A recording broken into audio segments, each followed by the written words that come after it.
Coming up right now in Marlborough this week, a former Marlborough Council candidate has been indicted for voter fraud. DPW crews fought 2 water main breaks this week, plus UMass Memorial Healthcare announced 700 to 900 projected layoffs. And coming up later in this half hour, the Boys and Girls Club of Metro West needs your help with a new fundraiser. Those stories and more are coming up right now on Marlborough This Week.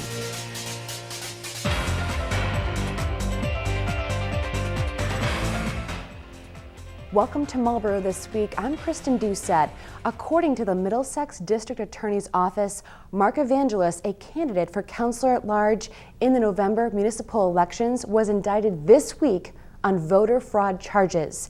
Here are more details, including remarks from Mayor Arthur Vigent. According to a statement from the DA's office, Evangelos, who failed to secure a Councilor at Large seat in the November 1st election, submitted a forged absentee ballot application in the name of a dead relative. A City Hall employee who determined that the resident listed on the application had passed away earlier in the year examined the ballot application. The employee notified the police, who began an investigation. Authorities have not set an arraignment date yet. Evangelos was charged with forgery, uttering, and violating absentee voting laws. Mayor Arthur Vigent released a statement regarding the situation. The city of Marlborough prides itself on dedicated and honest public service, which is why I'm so deeply troubled to learn of these allegations. I want to ensure the Commonwealth and, more importantly, the citizens of Marlborough that having elections of the utmost integrity is of the greatest importance to both my office as well as every elected official in our city. We will continue to fully cooperate with the authorities on this matter,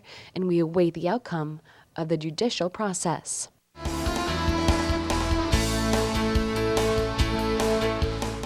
On Monday night, Finance Committee members tabled a discussion on a proposed trash and recycling program. The new system will save the city money in the long run, as recycling levels should increase. Before leaving office, former Mayor Nancy Stevens made a 5-year contract with Allied Waste, the city's current solid waste removal contractor, for a new containerized recycling and trash system. Councilors have questions about how this system would work and how residents will receive it. Committee members are considering whether to purchase or possibly lease to purchase the containers. If the city purchased the containers in an upfront cost, it would cost $878,000. The containerized system would give each home one 95-gallon recycling container and one 65-gallon trash container. The new containers would allow pickup to be automatic and would allow Allied Waste to pick up trash and recycling from the entire city in one day. The new system would be a big change from the city's current system, in which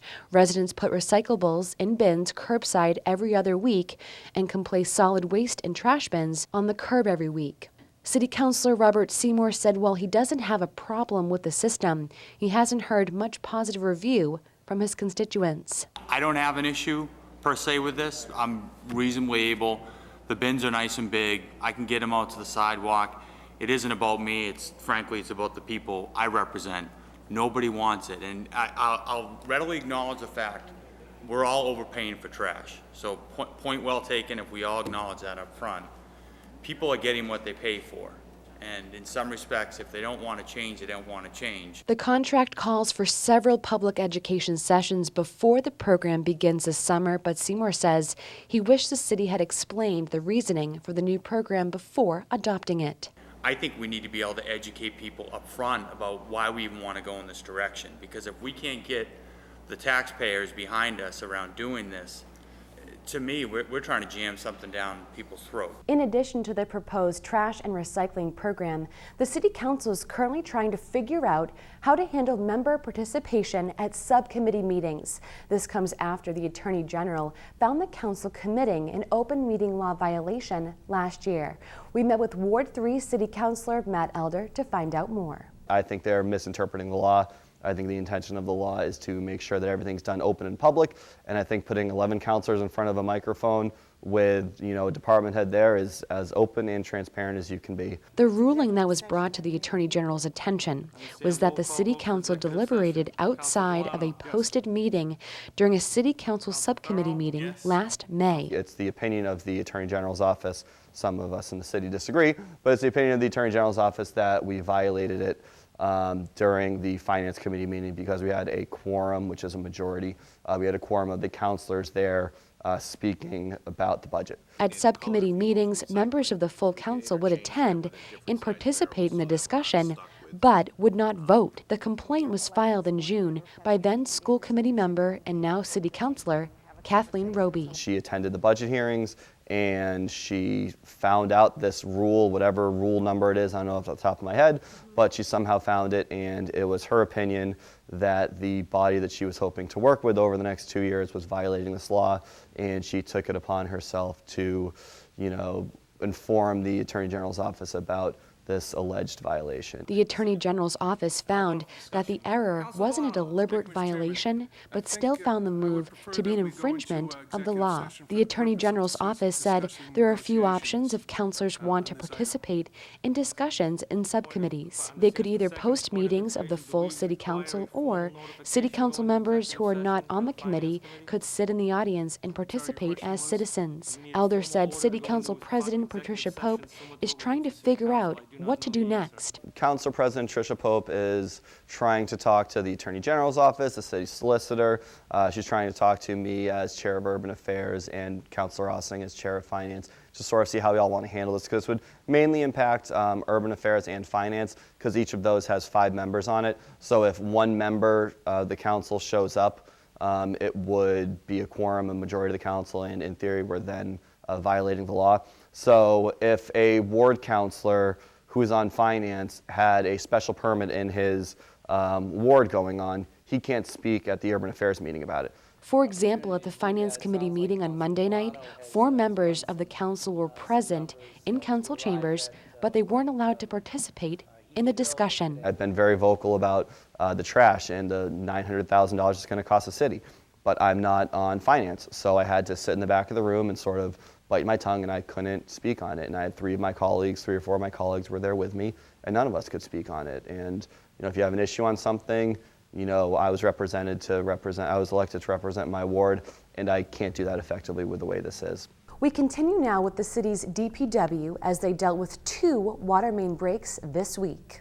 City workers worked to stop water at the intersection of William Street and Route 20 and also on Hayes Memorial Drive this week. The first break at William Street and Route 20 occurred between 8 p.m. and 9 p.m. Tuesday night. Workers made a temporary fix before making more permanent repairs on Wednesday and Thursday. The water main break on Hayes Memorial Drive ruptured at about 11 a.m. on Wednesday. Crews worked through the afternoon to try to repair both of the breaks. Traffic was not disrupted on Route 20, but drivers turning west onto Route 20 from William Street had to find an alternative route due to a 30-foot by 10-foot trench in the pavement. Drivers between Route 20 and Nickerson Road on Hayes Memorial Drive were also being rerouted. There were no flooding problems at either location. UMass Memorial Healthcare announced 700 to 900 projected layoffs this week. In a letter to employees, John O'Brien, president and CEO of UMass Memorial Healthcare, said $50 million will be cut to avoid ending the year with a loss. Marlborough Hospital is one of 4 community hospitals that is part of the UMass Memorial Healthcare system, but will not be affected by these projections. City Clerk Lisa Thomas spoke with us this week about important upcoming election dates and a reminder about returning your census form. There are 3 important election dates coming up in February and in March. Wednesday, February 15th, from 9 a.m. to 8 p.m. That's the last day and hour to register to vote or to change your party. Now, when one goes to the polls to vote on March 6th, they have to choose a particular ballot in accordance to their party affiliation. If one is registered as unenrolled, they get to either choose the Democratic ballot, the Republican ballot, or the Green Rainbow ballot. Other than that, anybody else who is party specific will get that ballot and that ballot only. The second most important date is March 5th, in which residents will have a chance to vote absentee. One has up till noontime to apply for an absentee ballot, and you have to do that in conjunction with filling out an application. Then on March 6th, the presidential primary will take place from 7 a.m. to 8 p.m. In addition to the election dates, there was a document sent to residences with the census form that Thomas wanted to touch upon. It was more an informational document. The first portion of the document was pertinent to how one would properly apply for an absentee ballot. They have to do so through an application. This is not something that automatically carries over from year to year. So all one simply has to do is request an absentee ballot application. We could send it to them, or they could come in and fill it out, and they could designate an election or elections for the full year by which they want to vote absentee. The second part of the document was the reiteration of the importance of returning the census.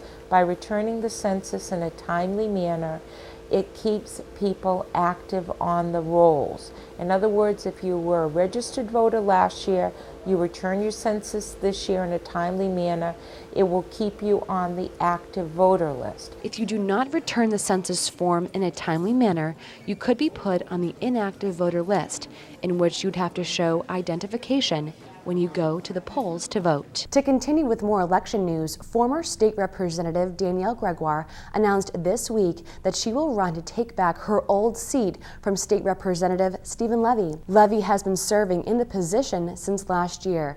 Gregoire served one term as state representative in the 4th Middlesex District from 2008 to 2010. She lost her re-election bid in 2010 to Levy by about 100 votes. Despite the spring-like temperatures this week, Mayor Arthur Vigent is hoping for a more winter-like month of February so the city can provide outside hockey rinks at a few of the recreational parks in the city. We spoke with him to get the details. Working with Councilor Seymour, he was pushing having an ice rink down at Ward Park.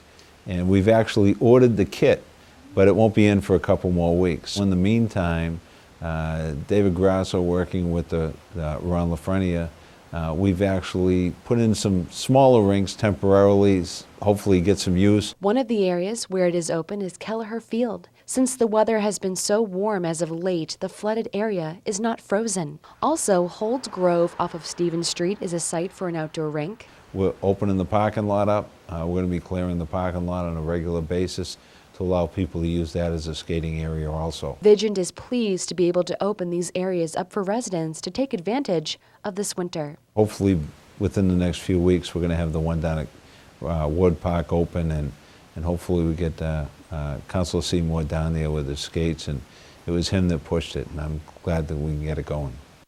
Still to come as we continue with Marlborough this week, a reminder regarding the STEM program forum that will be held at the Whitcomb Elementary School on Monday night. But first, it's Catholic Schools Week, and we're about to show you how our local Catholic school celebrated. That story's next. Please stay with us. Hello, I'm Paul Miner, Executive Director of Massachusetts 211. 211 is a non-emergency information hotline that provides callers with the information they need to solve many of life's everyday and sometimes critical problems. Whether it's finding government benefits or services, nonprofit organizations, support groups, crisis response, and official information, Mass 211 can help. This free and confidential service is provided to you by your local United Way. So remember, when you need non-emergency help, call 211. Welcome back to Marlborough this week. Immaculate Conception celebrated Catholic Schools Week this past week. This year's theme was faith, academics, and service, and was being celebrated across the United States throughout all Catholic schools. The Immaculate Conception School opened their doors this week to parents of their students to showcase what's been going on so far this year. It's an opportunity for us as an individual Catholic school to join with the more than 7,000 Catholic schools nationwide. Gives us an opportunity to realize that we are part of something much greater than our own individual school community, and even greater than the schools within the Archdiocese of Boston. So I think it gives us a sense of the national importance of Catholic schools, not just the importance of Immaculate Conception School within the community of Marlborough. All area families and friends were invited to participate in the week's activities. I'm always so impressed that our parents make the effort and arrange their work schedules so that they are able to come and be present for their children and see how much they have accomplished, and all of the willingness of the teachers to work so hard to make sure there is something special going on in each class, to thank the parents for their commitment to Catholic education. Now, in its 101st year, the IC school, located at 25 Washington Court, is a coeducational private Catholic school serving students from preschool to grade 8. The theme for Catholic Schools Week focuses on 3 core priorities that distinguish Catholic schools from other education institutions. We looked at different schools, and IC just has a feeling of family here. Lizzie's excited every day to come in, and in fact, in the fall when she started school every Saturday, she'd get upset because she couldn't come to school. So she just loves coming here. It's really just a great sense of community. They teach values here, not just the basics, and when they teach the basics, they do an amazing job at that as well. So we feel like she's getting a really full, great education here. Children are taught faith, not just the basics of Christianity, but how to have relationship with God. Religion is important in my life and the life of my wife and my kids, and I think knowledge of what God is, a good moral code that these kids get from IC is very, very important. With regard to academics, the goal is high standards while helping each child reach his or her potential. The service component is equally important as students are taught to give time and effort to help others. We certainly welcome non-Catholics into our school. About 12% of our children are not Catholic. Some are not even Christian, and everyone is welcome.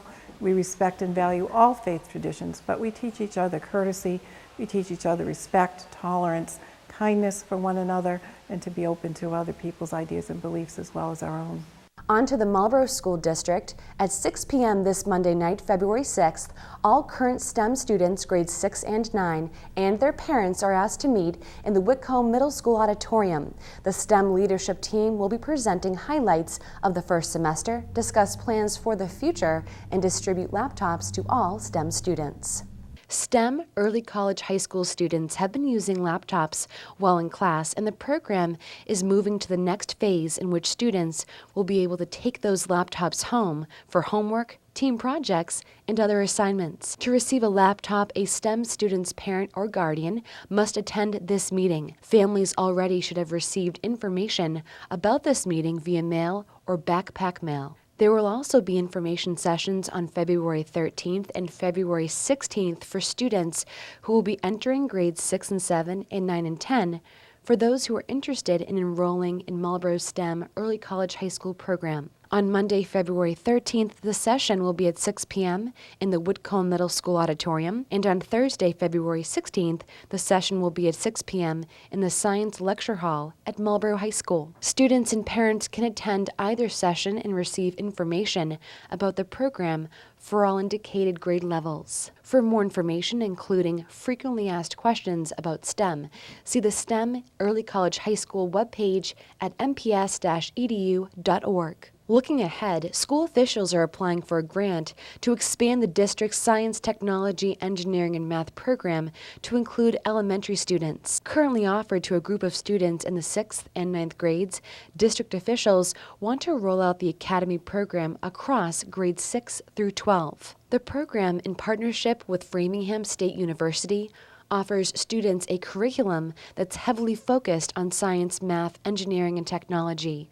Now, school officials want to expand the science and math program so it will be available for students of all ages. The initial planning grant for which the district is applying is about $15,000, with the possibility of an implementation grant of up to $75,000 to follow. Also, it's possible that the district could look into acquiring a vacant building to accommodate the program. The Boys and Girls Clubs of Metro West is asking residents to support their no-show ball by not attending it. You can go online and purchase your virtual tickets for $5 to an event that will not be taking place. By doing this, all the proceeds will go towards the development of children in the Metro West community and not towards a fancy fundraising event. The event itself will not take place on April 1st, which is, of course, April Fool's Day. Tickets can be purchased by going to bgcmetrowest.org. Coming up next, the National Alliance will present a forum for those suffering from mental illness. Plus, we'll have your Pet of the Week. Don't move. We'll be right back. Firefighter Mark, back with a winter ice safety tip for you. Daily changes in temperatures cause the ice to expand and contract, which affects its strength. If someone does fall through the ice, act quickly and call 911 immediately. Do not go out on the ice to help someone who has fallen in. Would-be rescuers become victims themselves. Extend a branch, pole, or ladder to the victim. Cold water does not have to be icy. It just has to be colder than you are to cause hypothermia. And hypothermia can be deadly. And remember, the only safe ice is at the ice rink. Welcome back to Marlborough This Week. The National Alliance on Mental Illness of Metro West will present a forum on mental illness and substance abuse next Thursday night, February 9th, from 7 to 8:30 p.m. at Employment Options located at 82 Brigham Street. This forum will be geared toward people in recovery and their families. Light refreshments will be served. The National Alliance on Mental Illness of Metro West is a nonprofit grassroots organization with the mission of advocating for people in recovery and their families.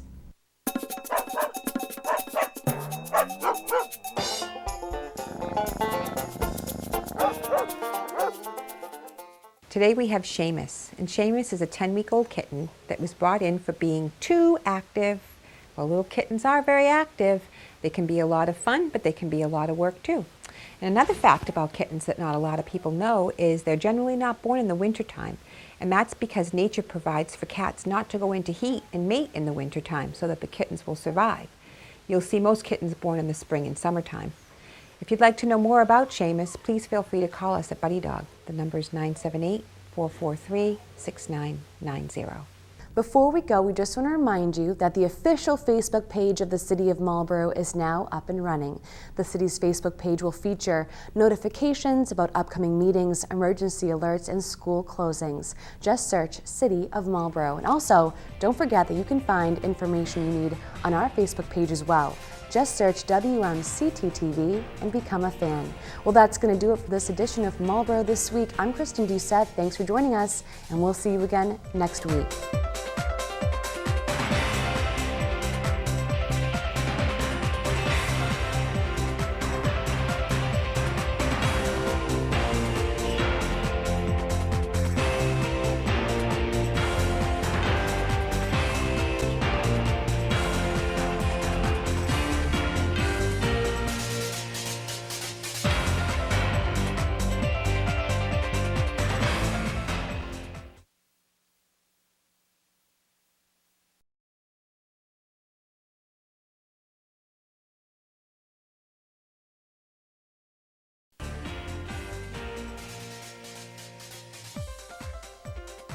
Coming up right now in Marlborough This Week, with the presidential primary coming up in March, our city clerk spoke with us regarding election details. Massachusetts State Police need your help regarding a crash on 290. Plus, the Piccadilly Pub has closed its doors in Marlborough. Those stories and more are coming up right now on Marlborough This Week.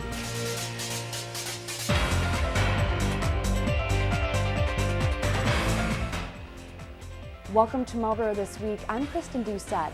Let's begin with details regarding upcoming election dates. There are 3 important election dates coming up in February and in March. Wednesday, February 15th, from 9 a.m. to 8 p.m. That's the last day and hour to register to vote or to change your party. Now, when one goes to the polls to vote on March 6th, they have to choose a particular ballot in accordance to their party affiliation. If one is registered as unenrolled, they get to either choose the Democratic ballot, the Republican ballot, or the Green Rainbow ballot. Other than that, anybody else who is party specific will get that ballot and that ballot only. The second most important date is March 5th, in which residents will have a chance to vote absentee. One has up till noontime to apply for an absentee ballot, and you have to do that in conjunction with filling out an application. Then on March 6th, the presidential primary will take place from 7 a.m. to 8 p.m. In addition to the election dates, there was a document sent to residences with the census form that Thomas wanted to touch upon. It was more an informational document.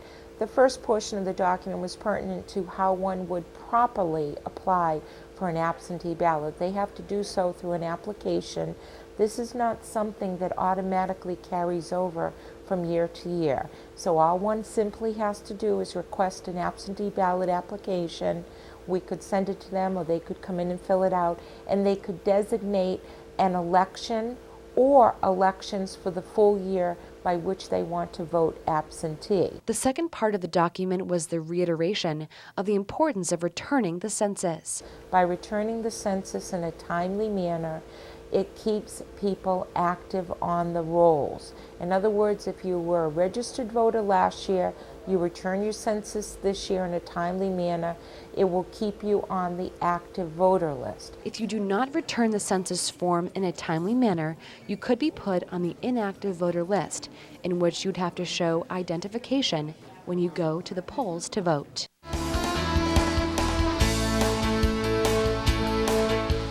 A Finance Committee meeting originally scheduled for this past Monday night has been postponed. The City Council Finance Committee was set to resume talks on an almost $900,000 purchase for trash and recycling containers. The Finance Committee is expected to resume talks on March 5th. In other news, although the city missed out this year on a $500,000 grant to pay for needed repairs and upgrades to Memorial Beach, city officials are ready to go ahead with the design phase of the project and get in line for grant cash next year. The City Council Finance Subcommittee recently gave an informal go-ahead to Mayor Arthur Vigin to dip into a $1 million bond the City Council approved last year to start the design and engineering process. The next round of grant applications is due in June, and the awards are likely to be made in November. The city will apply for the funding and, in the meantime, begin designing the project. The mayor can spend up to $100,000 of the bond on design. Massachusetts State Police are seeking those with information about a car crash that occurred on the evening of Monday, January 30th on Route 290 in Shrewsbury. The crash occurred at 7:36 p.m. in the westbound lane just before exit 23. A 2000 Subaru went out of control and made contact with a 2005 Acura. Troopers are investigating the incident. Anyone who saw the crash is urged to contact Trooper Bray at the State Police Barracks in Holden at 508-829-8410. The Marlborough Piccadilly Pub at 587 Bolton Street has closed. The restaurant owner filed for Chapter 11 bankruptcy in June. Piccadilly Pub is part of a chain of restaurants with locations in both Canada and the U.S., including Auburn, Worcester, Westborough, and Marlborough. A notice has been posted on the front door which thanks patrons for continued business over the years and has referred questions to the corporate offices. Local towns will have the opportunity to plan for long-range energy-saving initiatives as part of the Metropolitan Area Planning Council's new Local Energy Action Program. The council will be working with 8 towns, including Marlborough, to plan for energy efficiency and renewable energy work. The selected communities will receive assistance on energy-efficient possibilities such as wind and solar power. Communities will also set energy reduction goals over the next few years. Still to come as we continue with Marlborough this week, senior citizens got a lesson regarding their cell phones. But first, high school senior Austin Garvey was celebrated this week for a recent accomplishment which will affect his future. That story's next. Please stay with us. Firefighter Mark, back with a winter ice safety tip for you. Daily changes in temperatures cause the ice to expand and contract, which affects its strength. If someone does fall through the ice, act quickly and call 911 immediately. Do not go out on the ice to help someone who has fallen in. Would-be rescuers become victims themselves. Extend a branch, pole, or ladder to the victim. Cold water does not have to be icy. It just has to be colder than you are to cause hypothermia. And hypothermia can be deadly. And remember, the only safe ice is at the ice rink. Welcome back to Marlborough this week. There was a brief ceremony on Thursday in the Marlborough High School Library as senior Austin Garvey signed his official letter of intent to play D1 AA football for Colgate University in the fall of 2012. Austin has received a full athletic scholarship. We spoke with both Austin and his coach to get more details. It's Division I football, and I really wanted to challenge myself and see where I stacked up against some of the best athletes. And I went up first week of December, met the coaches, really liked the campus and thought it was a good fit for me. I'm not sure what I'm going to study yet, but they have a good range of majors there, so I'll find something that I like. And couldn't be more happier coming through Marlborough. Had some great coaches here, and they led the way to get me to Colgate. He played hard all the time. He was a leader. Just a tremendous player. We're going to miss him. For more sports news, stay tuned for our new sports show, which will premiere at the end of this newscast. The Marlborough Rotary Club has announced that it will offer 4 $1,000 college scholarships to students graduating high school in 2012. In addition, a $250 tool award will be presented to a vocational student for purchasing tools. You can obtain applications in the guidance departments of Marlborough schools. The deadline to apply for these scholarships is March 30th. For more information, please call Elaine McDonald at 978-838-9444. Local seniors were invited to maximize their cell phone knowledge by attending a special forum on Tuesday. Marlborough High School Interact Club members provided instruction and answered questions.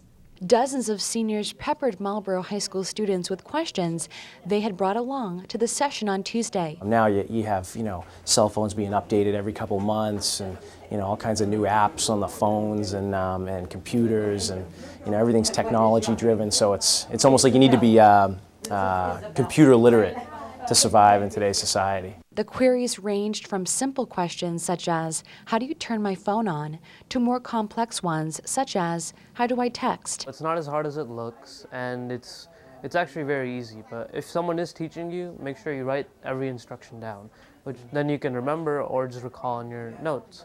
For Leona Sampson, it was a chance to get the information she has been seeking. I am thankful that the kids did come to help us through, because I am one that do not understand my phone. I'm trying to use it, but many times I get aggravated because I don't get response from the phone because I am not responding to the right button. Surveys show that seniors are increasingly embracing cell phones, less often as a safety precaution and more often as a way to keep in touch with friends and family who rely on their own cell phones. Many at Tuesday's session said they feel more confident with their cell phone and will try to use it on a more regular basis. I'm not a cell phone person, so I will not be using it that often. Yeah. But when it rings, I will understand what to do when it rings and how to pick it up and reply.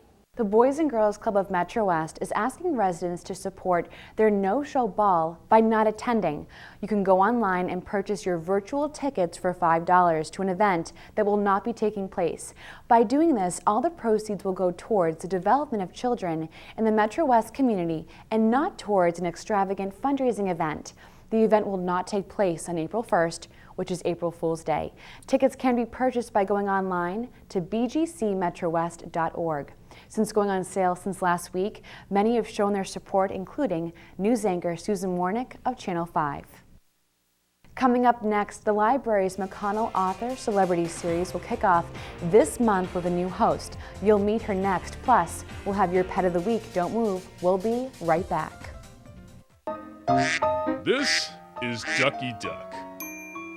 Ducky Duck is really no different than you and I. You see, Ducky enjoys using Marlborough's rivers, streams, lakes, and ponds for travel, leisure, and even for drinking water. But Ducky needs your help. When humans mistake stormwater drains for sewers, it causes many problems. While sewers are connected to the plumbing in our houses, stormwater catch basins are completely separate and flow directly into our public water supply. Polluted waterways can affect the quality of our drinking water, our wildlife, and the overall health of our city. So when you discard trash, fertilizers, or oils into these drains, it's bad news for Ducky and for you. Help keep our waterways clean.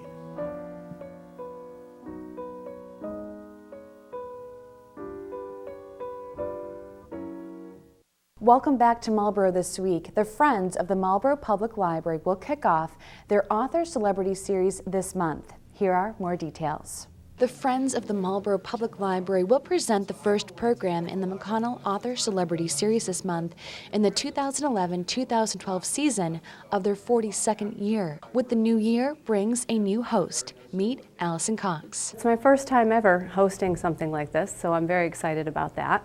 And I'm really excited about who I managed to track down and get for us, and I can't wait to tell people who we have. We've had authors and also local TV personalities. Julia Child was here one year, many years ago, and also they've had Dennis Lehane, a very popular Boston author, and Jack Beatty, and many others. Cox had a good experience with booking guests this year. I think it's been a very popular series for the Friends of the Library because it's not open only to the Friends and their members, but also to the public in general. And people have really enjoyed, especially meeting the celebrities. The first program will be featured on Wednesday, February 15th at 7 p.m. The first speaker will be Tom Ryan, critically acclaimed author of Following Atticus. It's a story of Tom Ryan, who, it's a true story, he lived in Newburyport and he was a newspaper editor, and he had he lived sort of a seedy life because he was exposing politicians and police who were corrupt. And so he had a rough life, and then he adopted this dog, Atticus, and they end up hiking in the woods together, and they have epiphanies and spiritual awakenings, and it's the most fabulous, fabulous story. And a lot of people can't wait to meet him. He has about 5,000 followers on Facebook, and so it's going to be very exciting. If you have a Kindle, a Nook, a tablet PC, or any other device that you want to be able to read ebooks on, the Marlborough Public Library is offering a free workshop next Wednesday, February 15th, from 2 to 4 p.m. in the Bigelow Auditorium. This workshop will focus on using your device to download free electronic books that are available through the library's membership. Please contact the library at 508-624-6900 with your questions.